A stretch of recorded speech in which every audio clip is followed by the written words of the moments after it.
Hello hello hello hello hello. कैसे हैं आप लोग? कैसे हैं आप लोग? सब बढ़िया चल रहा है?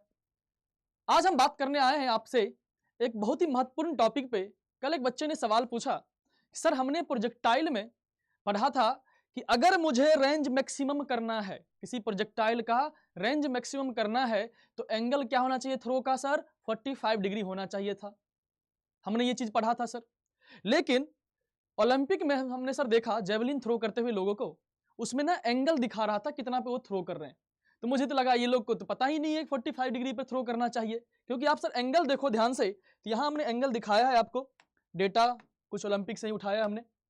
यहां देखो एंगल आपको दिख रहा होगा, ये एंगल आपको दिख रहा होगा 31.76 डिग्री, 110 किलोमीटर पर आवर से इन्होंने फेंका था।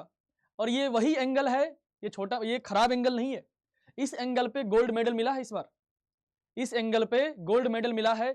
और इसी आदमी का, भैया इसी प्लेयर का, जो पाकिस्तानी प्लेयर थे इस बार गोल्ड मेडल लिया है, उन्हीं का दूसरा डेटा लिया हमने। जो दूसरा थ्रो था उनका वो था 33 डिग्री पे, जिसपे उन्होंने शायद 88 पॉइंट समथिंग मीटर मिला था रेंज। ओके, तो यहां पे जो एंगल है इन्हें पता नहीं है क्या 45 डिग्री पे थ्रो करने पे रेंज मैक्सिमम होता है, जो हमने पढ़ा है सर।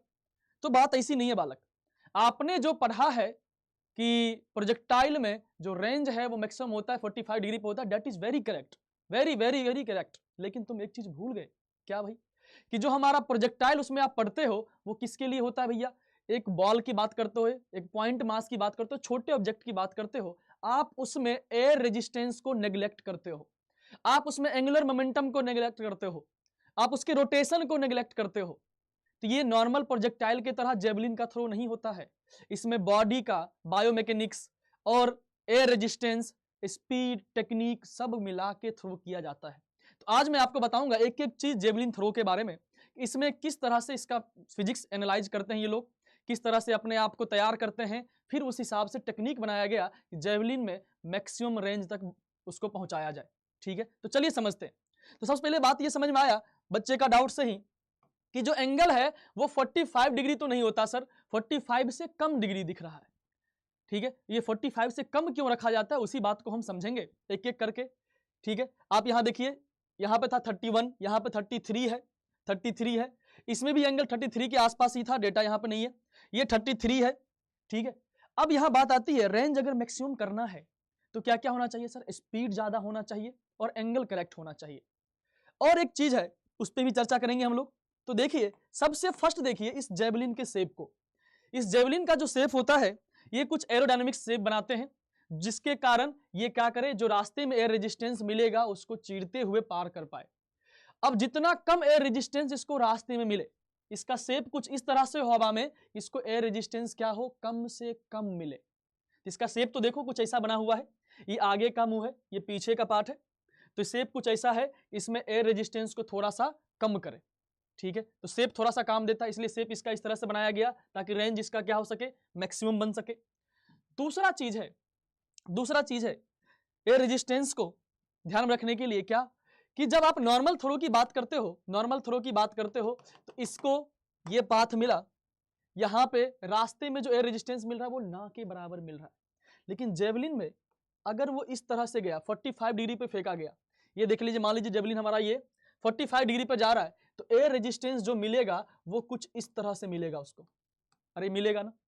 लेकिन अगर इसका एंगल कम कर दिया जाए, थोड़ा सा कम हो, एंगल क्या हो, थोड़ा सा कम कर दो, जो कि एंगल जो देखा गया, अगर कम रेजिस्टेंस लाना है तो वो एंगल पाया गया 30 से लेके 36 डिग्री। मतलब क्या, 45 से तो क्या होना चाहिए था, कम होना चाहिए था। 45 पे और भी रिस्क है क्या भैया? तो यहां पर क्या होगा, इस तरीके से 30 से लेके 36 डिग्री पे के बीच में क्या देखा गया, एयर रेजिस्टेंस कम मिल रहा है जेवलिन को। ठीक है, तो ये एक रीजन था जिसके कारण इसको 45 पे ना फेंक के किस पे फेंका गया, 30 डिग्री से लेके 36 डिग्री पे। ठीक है सर, ओके। अगला चीज क्या है, अगला चीज है अब रिलीज करने के लिए, रेंज मैक्सिमम करने के लिए तुम्हारा टेक्निक जो है वो बहुत सही होना चाहिए। आपके पास जितनी भी क्षमता है, आपकी जो एनर्जी, एक्सप्लोजिव एनर्जी है, वो मैक्सिमम से मैक्सिमम एफर्ट कन्वर्ट हो सके उसको थ्रो करने में, तो उसके लिए एंगल करेक्ट होना जरूरी है। आप जैसे कोई ऐसे थ्रो करेगा और कोई इस तरह से थ्रो करेगा, इसमें क्या होगा, इसमें ताकत ज्यादा लग रहा है। अगर 45 से कम एंगल पे थ्रो करता है वो, तो जो ताकत सप्लाई कर सकता है वो जेवलिन में, जो एनर्जी सप्लाई कर सकता है जेवलिन को थ्रो करने में, वो ज्यादा होगा, जिसको कहते हैं बायोमैकेनिक्स। इसको एनालाइज किया गया तो देखा गया ये एंगल भी 30 से लेकर 36 के आसपास ही कुछ ऐसा है। 45 पे तो बिल्कुल नहीं, थ्रो करने पे थोड़ा सा मुश्किल हो रहा था, अपना पूरा एफर्ट उसमें डाल नहीं सकता है कोई भी एथलीट, ठीक है। इसीलिए एंगल जो आया वो 30 से लेकर 36। ये अपना टेक्निक पे डिपेंड करता है कि किस टेक्निक से आपका जो थ्रो करने का जो टेक्निक है वो कैसा रहे कि आपका जो पूरा एनर्जी है, जो मैक्सिमम एनर्जी एफर्ट है, वो कन्वर्ट हो सके किसमें, उसको थ्रो करने में, स्पीड देने में, क्योंकि आपको स्पीड भी देना है उसको।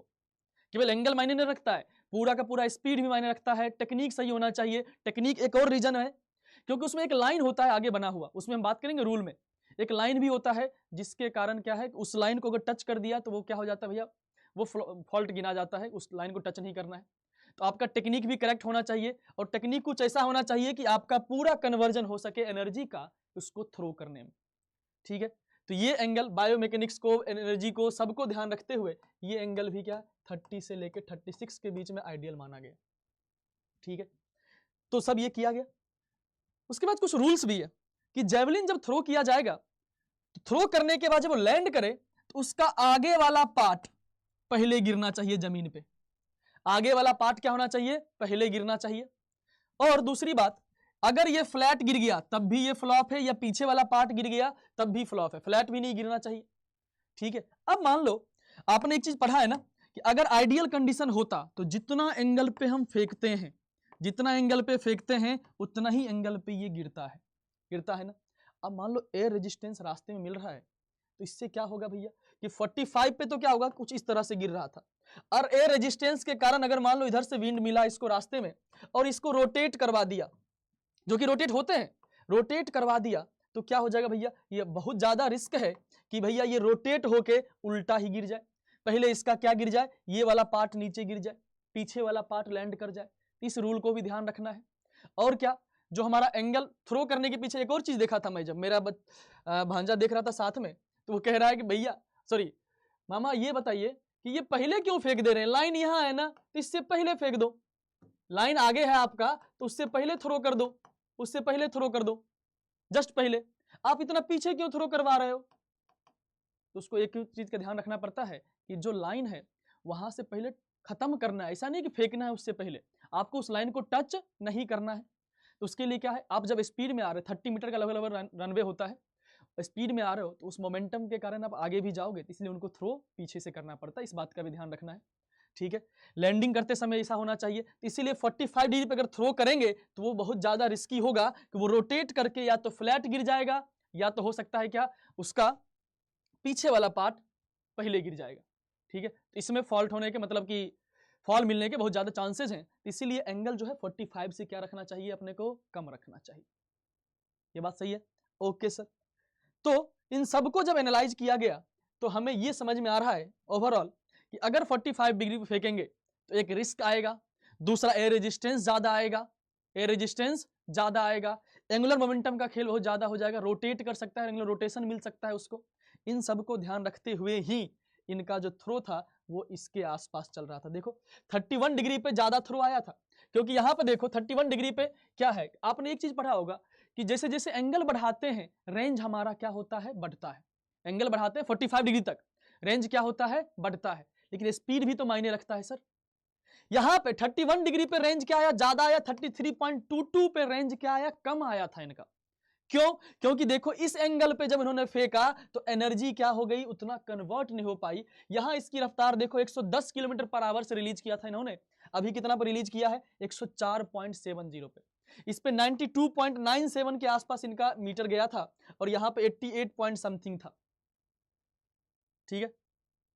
तो इसमें क्या समझ आया सर कि केवल रेंज बढ़ाने के लिए एंगल ही इंपॉर्टेंट नहीं भैया, स्पीड भी है, आपका जो ट्रांसफर ऑफ एनर्जी मिल रहा है उसमें वो भी बहुत मायने रखता है, जो कि कम एंगल पे थोड़ा बढ़िया मिलता है, ठीक है। अगर आपको इसे थ्रो करने दिया जाए तो आप ज्यादा दूर फेंक सकते हैं, ज्यादा एनर्जी से फेंक सकते हैं, ज्यादा एनर्जी लगा पाते हैं, ये आपका बॉडी इस तरह का है, ठीक है।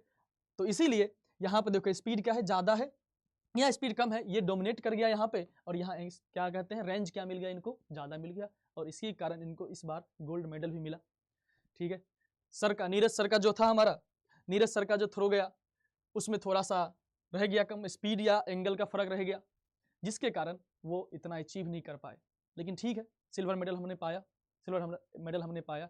ये दिन था आज पाकिस्तान के लिए, बधाई हो उनको, और many many congratulation to all of you.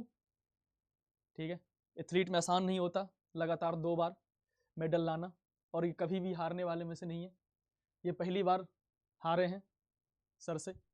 ठीक है, तो कंग्रेचुलेशंस। तो मेरे ख्याल से मेरी बात क्लियर होगी, जेवलिन में 45 डिग्री का क्या रोल है, 45 डिग्री पे क्या दिक्कत है, उससे कम एंगल पे क्यों सही है जेवलिन थ्रो करना। बहुत बहुत धन्यवाद।